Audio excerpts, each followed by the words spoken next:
출애굽기 15장 22절부터 26절까지 말씀을 같이 보았습니다. 출애굽기 15장 22절부터 26절은 쓴물과 단물, 마라의 쓴물에 대한 이야기가 나와 있어요. 쓴물과 단물 그러면 쓴물 그러면 우리는 이제 어떻게 생각을 해요? 쓴물 그러면 죄, 죽음 이렇게 생각을 할 수 있겠죠, 그죠? 단물 그러면은요, 의로움, 이제 살아있다, 생명 이런 생각을 하게 되겠죠. 쓴물과 단물을 여기서 얘기할 때 마라의 쓴물 여기 나올 때 있잖아요.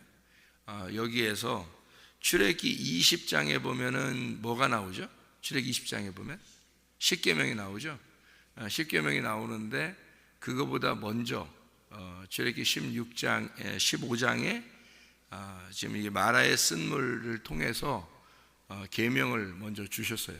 근데 계명을 주셨는데 그거를 이제 출애굽기 20장에서 하나님이 말씀으로 정리를 하신 거예요. 그러니까 출애굽기 15장에 먼저 말씀을 주셨죠. 주시고 20장에 정리하셨다. 이렇게 이제 우리가 보면, 원래는 우리가 출애굽기 20장을 보면 십계명이 처음에 거기 나온 줄 알죠, 그죠? 근데 이제 마라의 쓴물에서 먼저 나와 있죠. 출애굽기 15장에 25절 26절에 나와 있는 말씀입니다. 25절 26절. 여호와께서 그들을 위하여 법도와 율례를 거기서 정하시고 이렇게 돼 있어요. 그러니까 마라의 쓴물에서 이미 법도와 율례를 정했고, 그리고 이르시되 너희가 너희 하나님 여호와의 말을 들어 순종하고 내가 보기에 의를 행하며 내 계명에 귀를 기울이며 내 모든 규례를 지키면, 십계명이 출애굽기 20장에 나오는데 20장에 나오기 전에 이미 하나님의 계명을 여기서 너희가 지키면 이런 말들이 나오죠, 그죠? 그러니까 출애굽기 15장에 먼저 그 계명과 율례와 법도가 먼저 나오고, 그 다음에 출애굽기 20장에 가서 이제 하나님이 정리를 하시고 그거를 이제 또 돌판에 이제 나중에 세우시고 이제 쓰시고 이제 그렇게 되죠. 그러니까 여기 마라의 쓴물에서는 뭐를 설명하려고 하는 거예요? 그러니까 쓴물이라는 게 뭐를 설명하는 거겠어요? 여기서 율법을 설명하려고 하는 거예요. 율법. 그러니까 쓴물, 마라의 쓴물과 단물이라고 하는 건요, 이게 율법을 설명하려고 여기서 먼저 나온 말씀입니다. 그러니까 쓴물 그러면 무조건 죄, 잘못, 사망, 이런 지옥 이런 식으로만 생각하는 게 아니고 율법입니다. 그러니까 우리가 말하는 쓴물 그러면 좀 나쁘다 그런 개념이 아니라요, 율법을 의미하는 거예요. 그러니까 율법을 먼저 생각을 하면은 이게 좀 쉬워지죠. 그러니까 쓴물이 단물되었다, 이 말은 쓴물과 단물이 이렇게 쓴물이 같이 쓴물 안에서 그게 단물이 되었다 그 말이지, 쓴물과 단물이 따로 있는 게 아니란 말이에요. 그러니까 쓴물과 단물이 같은 우물 안에 같이 있는 거예요. 그러니까 쓴물과 단물이 같이 있는데 거기 쓴물에서 나무를 이제 나뭇가지를 거기다 던졌단 말이에요. 나무를 이제 던졌더니 거기서 쓴 것만 빼먹은 거예요. 이 나무가 쓴 것만 빼먹어서 그 물은 똑같은 물이에요. 쓴물, 단물 할 때 물은 똑같은 물이잖아요. 쓴물, 단물, 이렇게 물은 같은 거죠. 그러니까 쓴 그것만 빨아들인 거예요, 나무가. 그러니까 물이 달아진 거죠.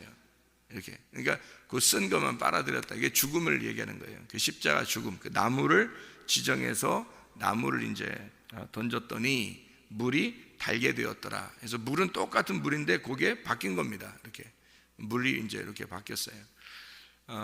예를 들어서 이제 요한복음 2장에 보면 혼인 잔치가 있으면 포도주가 돼야 되잖아요. 포도주를 마셔야 된다고, 천국의 잔치가 되려면.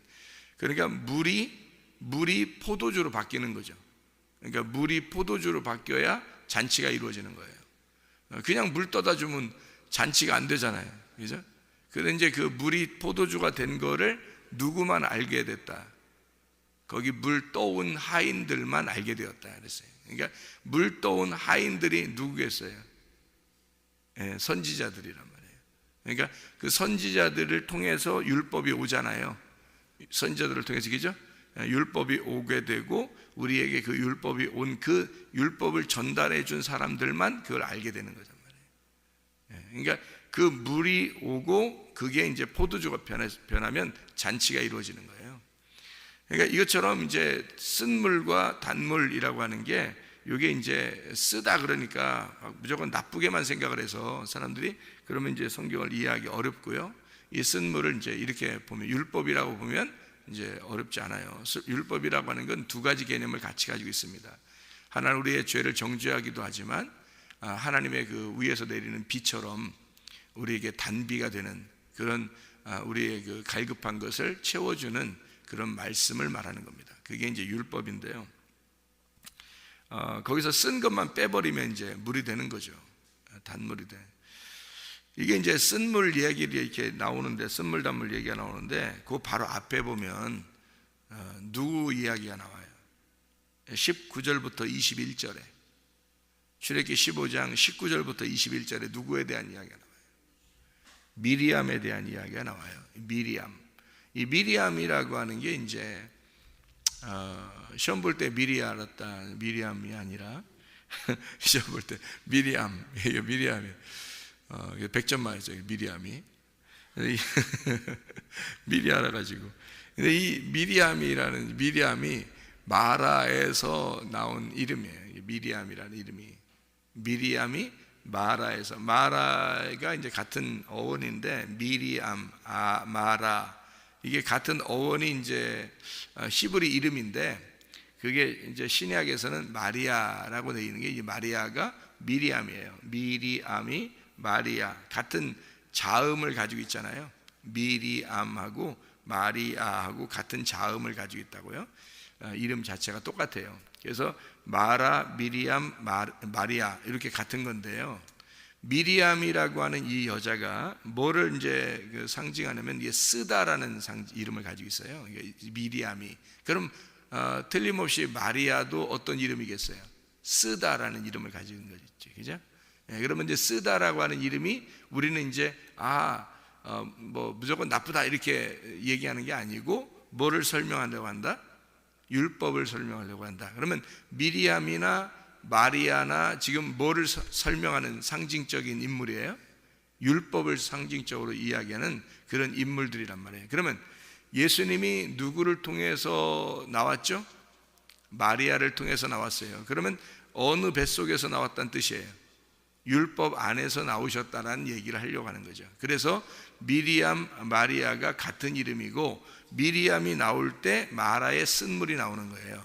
그러니까 미리암과 마라가 같은 거니까, 그래서 미리암을 통해서 마라의 쓴물이 나오고 이 마라의 쓴물에서는 이제 나무가 죽으면 단물이 된다 이런 얘기죠. 그러면 마리아 뱃속에서 태어난 예수가 죽으면 마리아가 거룩한 여인이 된다는 얘기죠. 이해가 되겠어요? 그러니까 마리아는 율법인데 그 안에서 예수가 나와요. 그래서 그 예수가 십자가 지시고 죽으면 이 마리아는 거룩한 여인이 된다는 거죠. 이게 우리란 말이에요. 우리. 그러니까 내 안에 예수가 나를 위해서 죽으시고 나는 거룩한 신부가 되는 거란 말이에요. 그러니까 마리아 뱃속에서 태어난 예수가 죽으시면, 그러면 이 마리아는 거룩한 신부가 되어서 하나님 나라의 교회가 되는 거예요. 그게 이제 성경의 이렇게 스토리죠, 스토리 이야기, 이야기 볼 수 있어요. 그러니까 여기 그 마라의 쓴물을 우리가 이제 생각해 보면 미리암이라는 여자하고 좀 연결해서 볼 수가 있다고 그랬죠. 마리아하고도 연결해 볼 수 있다고 그랬죠. 그러니까 쓴물이 우리가 볼 때는 무조건 나쁜 개념이라는 얘기 아니라 율법을 설명하려고 하는 그런 개념이다. 거기서 나무가 떨어져 그 쓴물을 빨아들인 그 죽음, 그 죄를 다 빨아들여서 십자가에 매달리신 주님이 죄를 다 인류의 모든 죄를, 마리아의 죄를 다 빨아들이고 미리암의 죄를 다 빨아들이고 마라의 쓴물을 다 빨아들여서 십자가에서 죽으시면 단물로 바뀌는 거란 말이에요. 그게 이 모든 죄가 사라져 버리니까 우리에게는 단물이 된다는 얘기죠. 그러면 생수가 되는 겁니다. 우리에게 생수가 흘러나오는 거예요. 죄가 이제 죽으면 성령이 오시면 우리에게 배에서 생수의 강이 흘러나온다 그랬잖아요. 그래서 민수기 20장을 한번 봐봐요. 민수기 20장. 민수기 20장에 민수기 20장 1절을 한번 보면요, 여러분 이런 말들이 또 나와 있어요. 아주 신기한 말이죠. 이 성경에 이제 연결되어 있는 아주 신기한 말들인데요. 민수기 20장에 1절에 보면 이런 말씀이 있습니다. 뭐라고 되어 있냐면, 첫째 달에 이스라엘 자손 곧 온 회중이 신광야에 이르러 백성이 가데스에 이르더니 미리암이 거기서 죽음에 거기에 장사되니라, 이렇게 되어 있죠. 예, 민수기 20장이에요. 그럼 민수기 20장에는 어떤 내용인가요? 민수기 20장은 반석에서 물 나오는 얘기가 나오는 거예요. 그러니까 미리암이 죽고 반석에서 물이 나오는 장면이 민수기 20장이란 말이에요. 그러니까 미리암이 죽고 생수가 나오는 거죠. 예. 그러니까 미리암이 죽으니까 반석에서 반석에서 물이 흘러나왔다. 그러니까 미리암의 죽음과 반석에서 물이 나오는 것이 같이 연결되어 있단 말이에요. 그렇죠? 그러면 율법과 은혜가, 율법과 진리가 함께 연결되어 있고 마라의 쓴물과 단물이 연결되어 있다는 것을 의미하겠죠, 그죠? 예, 성경에서. 그러니까 마라의 쓴물과 마라의 단물, 그 율법과 복음이라고 하는 것이 한 나무를 통해서, 나무의 그 죽음을 통해서, 그러니까 그 나무의 죽음은 결국 누구의 죽음을 의미하는 거예요? 미리암의 죽음, 마리아의 죽음, 나의 죽음을 말하는 거란 말이에요.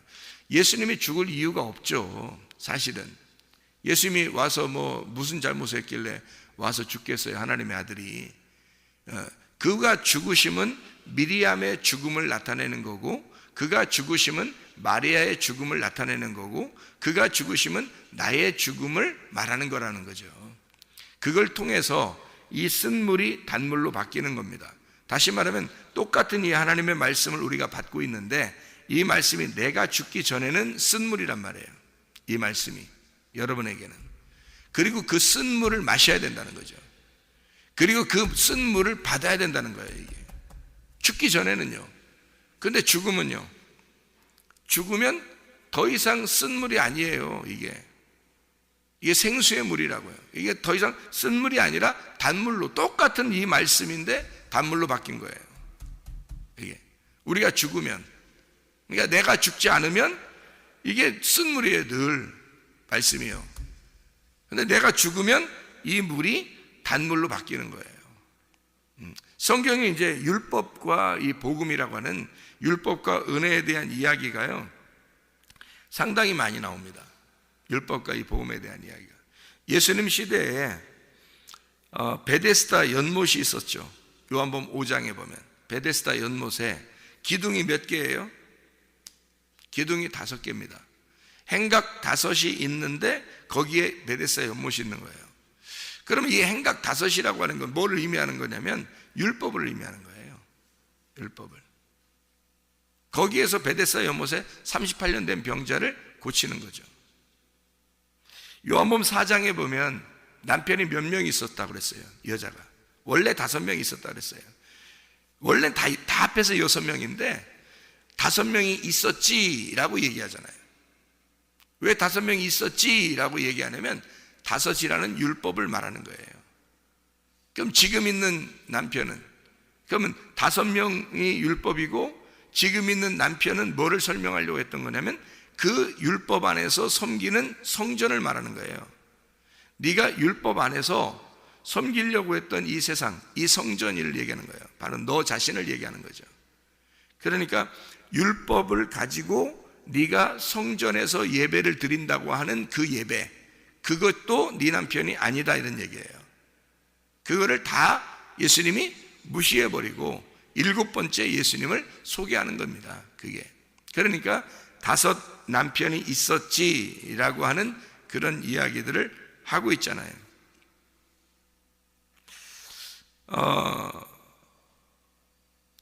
또 이제 성경이 이렇게 보면요, 예수님이 보리떡 5개하고 물고기 2마리를 갖다가 이제 사람들에게 나눠주죠. 요한복음 6장에 보면 마찬가지로 보리떡 5개도 뭘 말하겠어요? 보리떡 5개가 뭐를 설명하려고 하겠어요? 그게 사람이 떡으로만 살 것이 아니요 라는 그 말을 하려고 하는 거예요. 사람이 떡으로만 살 것이 아니요 라는 말, 그걸 하려고 하는데, 그 사람이 떡으로만 살 것이 아니요 라는 그것이 보리떡 5개란 말이에요. 그게 율법을 말하는 거예요. 그러면 뭐를 뒤에서 감추어져 있는 내용은 뭘겠어요? 그러니까 사람이 떡으로만 살 것이 아니요 라는 말은 율법으로 사는 게 아니요 라는 말이에요. 율법으로 사는 게 아니요, 예수 그리스도라는 복음으로 살아야 된다라는 얘기를 하려고 하는 거죠. 그러면 이게 뭘 나눠준 거예요? 그 율법과 복음이 같은 우물에 있다는 거죠. 같은 우물에. 자, 광야에서 이스라엘 백성들이 만나가 쫙 내렸단 말이에요. 그게 그들은 생명의 떡인 줄 알았어요. 근데 그들은 그걸 매일 먹어야 돼. 그런데 생명의 떡이 진짜 내려오는 게 있어요. 그게 예수님이야. 그러니까 이 광야에서 내렸던 그것은 다 떡이에요. 이 땅에서 먹는 떡. 그래서 빵이란 말이에요. 위에서 내려오는 빵. 그런데 예수님이 오면 생명의 빵이란 말이에요. 그러니까 너희가 이 땅에선 빵으로 먹는, 떡으로만 살 것이 아니요, 빵으로만 살 것이 아니요, 그 말이에요. 그러면 광야에서 내려오는 그 빵, 광야에서 내려오는 그 만나, 그거로 너희가 살 것이 아니요, 실제인 나, 생명의 빵, 하늘에서 내려온 하나님의 아들로 말미암아 살아야 된다, 그 말이잖아요. 그러니까 율법으로 사는 게 아니요, 복음으로 살아야 된다라는 말씀이란 말이에요. 이렇게 하나님은 이게 정해놓고서 성경을 설명하는 거죠. 정해놓고. 그래서 마라의 쓴물과 단물이라고 하는 것은 그 안에 이미 율례와 규례가 다 그 안에 전달되어 있는 거예요. 그 안에 법이 다, 말씀이 이 성경에서 있는 말씀을 다 설명하는 것이 거기 안에 있는 거란 말이에요. 그 안에 마라의 쓴물, 단물, 나무가 가운데 죽었다, 이게 이제 다 뭐겠어요? 이 선악과 나무와 생명나무를 얘기하는 거예요. 선악과 나무와 생명나무. 그래서 그 가운데 그 선악과 나무가 죽으면 생명나무가 되는 거예요. 이 선악과 나무가 죽잖아요? 그러면 선악이 죽는 거예요. 선악이 죽고 나무만 남는 거예요. 나무만. 그 나무만 남으면 그게 생명나무가 되는 거예요. 같은 나무인데 2개로 돼 있으니까, 설명이 돼 있으니까, 나무에서 나무가 죽었어요. 그러면 선악나무가 죽은 거죠. 선악이 죽은 거지. 그러면 나무는 남아있잖아요. 이 나무가 남아있는데, 이 나무는 선악이 죽어버렸으니까 이 나무, 남아있는 나무가 생명이 된 거예요. 그래서 생명나무가 된 거죠.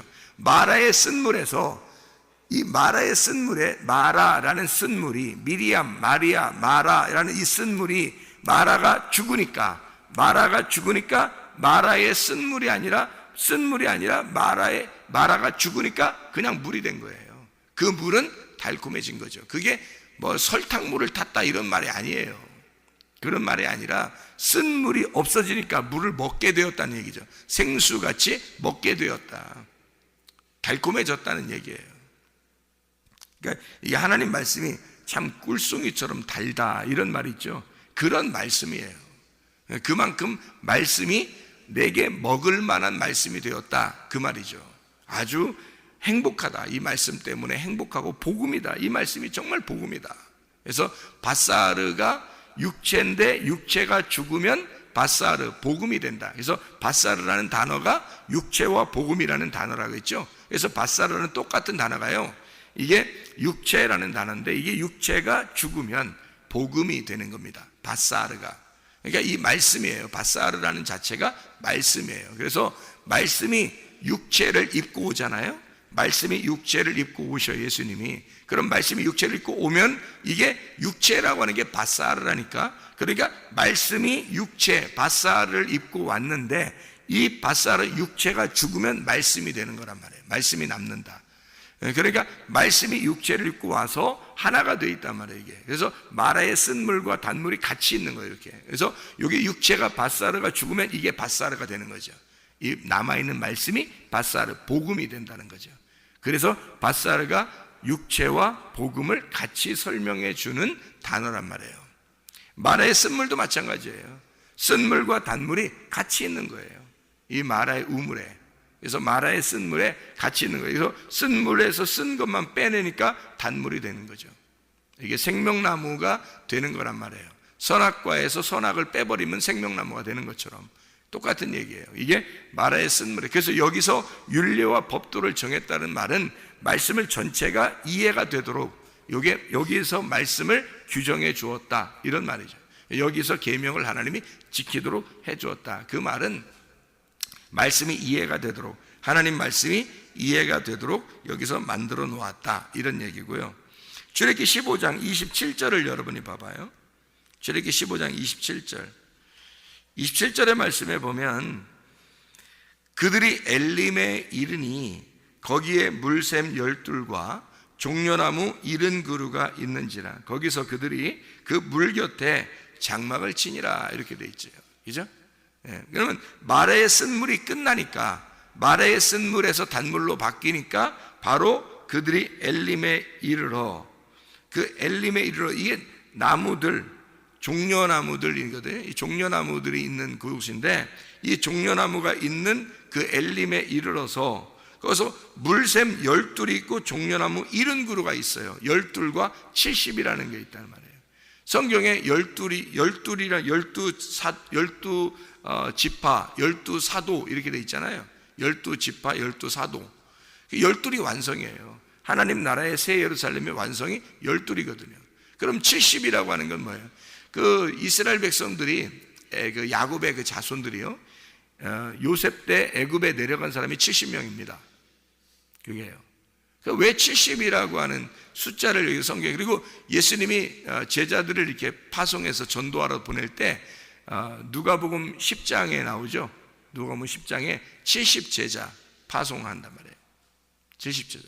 그럼 이 70이라고 하는 게 온 열방을 구원하는 걸 70이라고 그래요. 온 열방을. 그러니까 예수 그리스도가 7이죠. 7. 이 땅에 오신 예수 그리스도. 그래서 그분이 우리를 죽으시는, 안식을 주시는 예수가 7이란 말이에요. 7. 7에다가 곱하기 열을 하면 돼요. 그러면 70이 되죠. 그러면 열이라고 하는 게 손가락도 10개, 발가락도 10개. 다 하나님은 10개라고 하는 것을 일부러 두신 이유는 완전 숫자이기 때문에 그런 거예요. 완전 숫자. 그러니까 7이라고 하는 예수님에다가 완전 숫자를 곱해버리면 70이 되거든요. 그게 온 열방을 말하는 것입니다. 그래서 온 열방, 그리스도를 아는 온 열방을 구원하는, 구원받은 자를 말할 때 70이라고 그래요. 그래서 70개 나무가 있는 거예요. 여기에. 엘림이라는 곳에 물샘이 12이고요. 물샘이 왜 12이겠어요? 12제자예요. 12지파를 통해서, 12제자를 통해서 70이라는 온 열방이 구원받는 걸 말하는 거예요. 그러니까 12지파, 12제자를 통해서 온 열방 70이 구원받는다. 이게 이제 12 물샘과 70그루의 나무를 말하는 거예요. 모든 열방을 구원하는 하나님의 역사. 이게 뭐를 통해서 뭐가 끝나면 이루어진다? 마라의 쓴물이 단물로 되면 온 열방이 구원을 받게 된다, 이런 얘기예요. 그러면 예수 그리스도가 십자가 못 박혀 돌아가심으로 쓴물이 단물 됐죠. 그러니까 모든 것이 다 완성되고 예수를 통해서 온 열방이 구원을 받게 되었다. 이제 이 말씀을 해주고 있는 장면이 출애굽기 15장의 22절부터 27절까지의 말씀입니다. 오늘도 그 예수 그리스도와 함께 동행하다가 주님 만나시기를 바랍니다. 기도하겠습니다.